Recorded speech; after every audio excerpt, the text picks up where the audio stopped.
Hello friends, welcome to Shriram's. The topic for today's discussion is Model Code of Conduct. Backstory. Recently some politicians were banned for campaigning due to violation of Model Code of Conduct in various states. What is the Model Code of Conduct?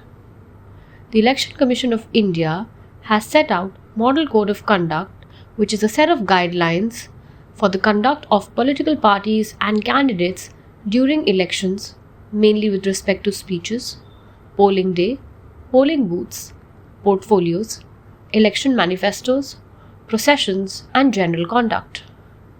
When was it first introduced? A form of the MCC was first introduced in the state assembly elections in Kerala in 1960.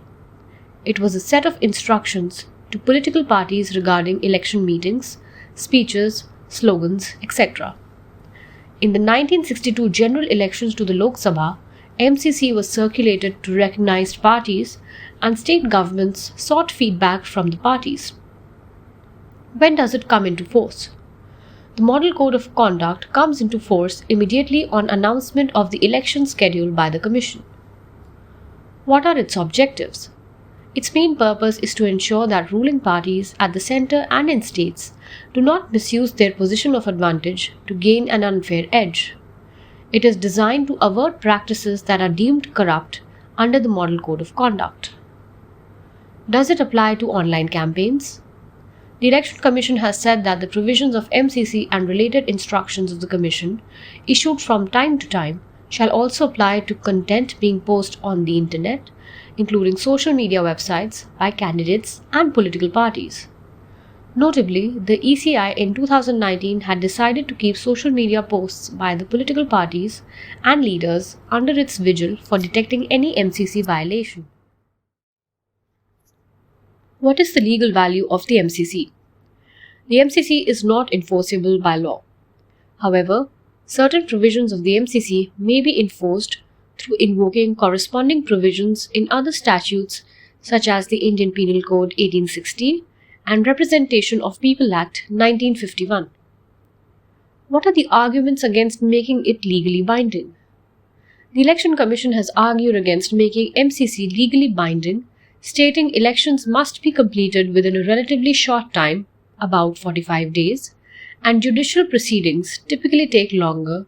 Therefore, it is not feasible to make it enforceable by law. Have there been any divergent views? Yes. In 2013, the Standing Committee on Personnel, Public Grievances, Law and Justice recommended making MCC legally binding.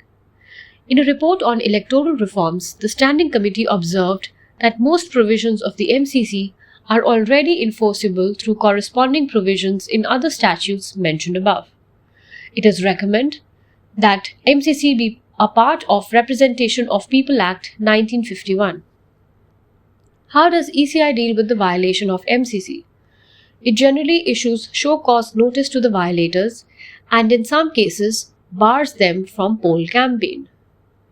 Can you give some examples of MCC? Yes, here are some. Election manifestos. Added in 2013, these guidelines prohibit parties from making promises that exert an undue influence on voters and suggest that manifestos also indicate the means to achieve promises.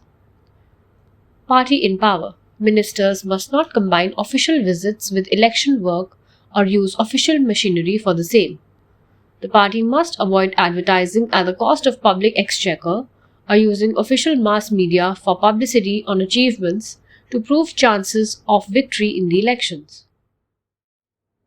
General conduct. Criticism of political parties must be limited to their policies and programs, past record and work. Activities such as using caste and communal feelings to secure votes, criticizing candidates on the basis of unverified reports, bribing or intimidation of voters are prohibited.